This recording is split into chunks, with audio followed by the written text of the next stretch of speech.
بہت سے لوگ کہتے ہیں کہ میں فلاں عامل کے پاس گیا تھا، اس نے کہا کہ آپ کے اوپر کرا ہوا ہے، جادو ہے، جنات ہے۔ دیکھیے جادو جو ہے ہوتا ہے اور انسان کروا بھی دیتا ہے، لیکن جو کرواتے ہیں ان کا حال بہت ہی برا ہوگا۔ جادو کئی قسم کے ہوتے ہیں۔ جو سب سے زیادہ طاقتور جادو ہوتا ہے وہ بھانومتی کا جادو کہا جاتا ہے۔ ایک کالی ماتا کا بھی جادو کہا جاتا ہے۔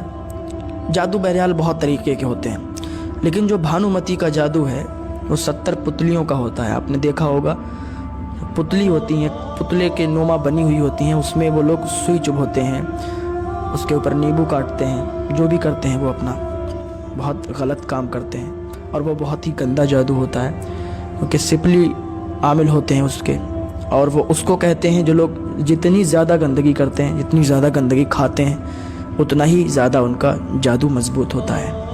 بہرحال تو اس جادو میں 70 پتلی ہوتی ہیں۔ اس کا اتنا پاور ہوتا ہے کہ جو بھانومتی کا جادو ہے اس میں 70 پتلیوں کا یہ راز ہے کہ اگر یہاں بیٹھ کر اور وہ کہیں کا بھی جادو کرے تو وہ کر سکتا ہے، کسی پر بھی کر سکتا ہے، لیکن اس کے لیے شرط یہ ہے یا تو ناخن ہو، یا تو بال مل جائیں، یا تو جس پر کر رہا ہے اس سے ریلیشن میں جو بھی چیز ہے کچھ نہ کچھ مل جائے۔ یہ تو ہو گیا بھانومتی کا جادو۔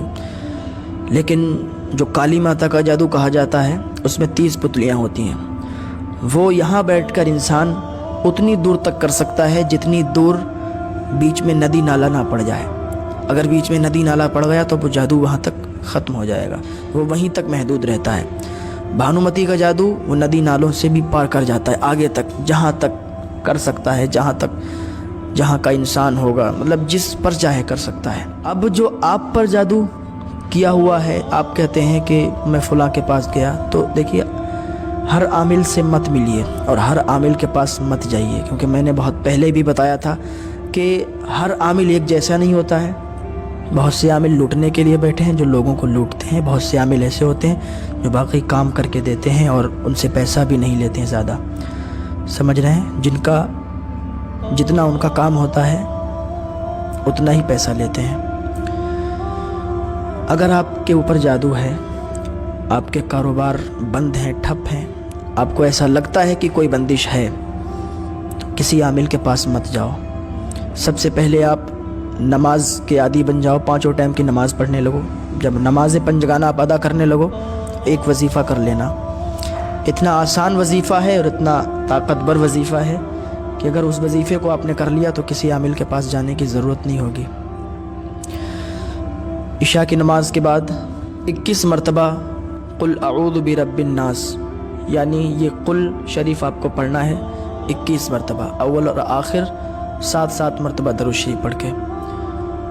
دوسری چیز یہ ہے کہ پھر 100 مرتبہ استغفر اللہ تعالی ربی من کل ذنب واتوب الیہ، یہ وظیفہ کرنا ہے۔ اس کو بھی 7 مرتبہ اول اور آخر درود شریف پڑھنا ہے۔ یہ 2 وظیفے ہیں، عشاء کی نماز کے بعد کرو۔ اگر آپ کو لگتا ہے کہ آپ کے گھر میں جادو ہے، آپ کے گھر میں کوئی دقت ہے اور اس کی وجہ سے ہمارے کاروبار ٹھپ ہیں، رشتے نہیں آ رہے ہیں، یہ جو بھی دقت ہے، یہ وظیفے 2 وظیفے کرو، 40 دن یا 41 دن یہ وظیفے آپ کرو۔ انشاءاللہ اللہ رب العزت کی جانب سے آپ کو مدد ملے گی اور شفا حاصل ہوگی۔ ان کو پڑھنے کے بعد اپنے اوپر دم کرو اور اپنے گھر والوں پر دم کر دو، اور اگر پانی آپ کے پاس ہو تو پانی پر دم کر کے وہ پانی رکھ لو اور وہ پانی اپنے گھر والوں کو اور اپنے آپ پی لو۔ انشاءاللہ اللہ رب العزت کی جانب سے آپ کی مدد ہوگی اور آپ کو شفا حاصل ہوگی۔